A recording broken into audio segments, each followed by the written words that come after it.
राधे राधे। आज हम आप लोगों को बताएंगे कि क्रिया परसू सिद्धांत क्या है और यह किसने दिया था और कहाँ के वैज्ञानिक ने दिया था। क्रिया परसू सिद्धांत स्किनर ने दिया था और ये अमेरिका के विद्वान थे। इन्होंने दिया था सक्रिय अनुबंधन ऑपरेट थ्योरी, जिसे कौन से नाम से कहते हैं, आरएस थ्योरी के नाम से भी जाते हैं।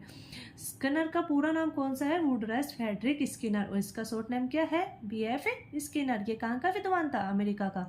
और इन्होंने किस पे प्रयोग किया था, चूहे पर और कबूतर पर। और कौन कौन से सन में किया था, 1938 और 1983 में। क्रिया परसू शब्द का अभिप्राय किससे है, क्रिया करने से, और इसका अर्थ क्या होता है, उसके परिणाम और उद्दीपक से। प्रयोग कौन सा है, 1938 में उन्होंने चूहे पर किया था।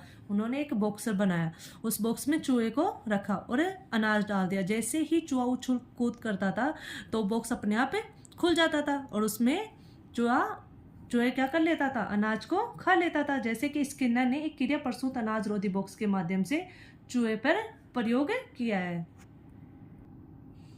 जिसमें उसने देखा कि चूहे ने पहले क्रिया किया, फिर क्या किया, भोजन की प्राप्ति की। इस प्रयोग में स्पष्ट हुआ कि यदि किसी प्राणी के कार्य करने पर उद्दीपक पुनर्बलन मिलता है तो वही क्या होता है, अधिगम संभव है। अब उन्होंने कबूतर पर प्रयोग किया था 1943 में।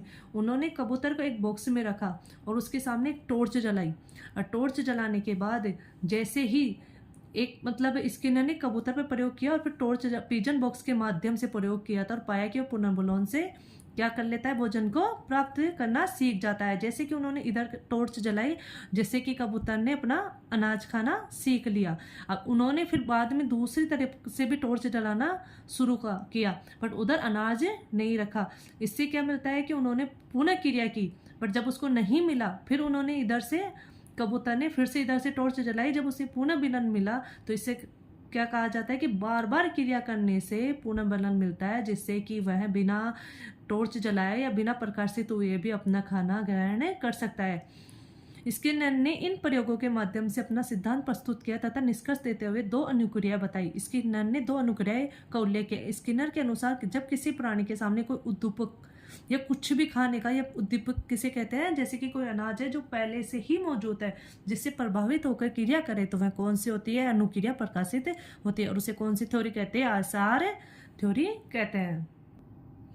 अब स्किनर ने कौन सी प्रक्रिया की है, उत्सर्जित क्रिया। कौन सी, स्किनर ने के अनुसार जब प्राणी के सामने किसी प्रकार का उद्दीपक नहीं होता है परंतु क्रिया के करने के बाद प्रकट क्रिया प्रसूत हो जाती है, तो उसे कौन सी क्रिया कहते हैं, क्रिया प्रसूत अनुक्रिया उद्दीपक सिद्धांत यानी आरएस थ्योरी के नाम से जानते हैं। स्किनर ने अपने प्रयोगों के माध्यम से उत्सर्जित अनुक्रिया को सिद्ध किया।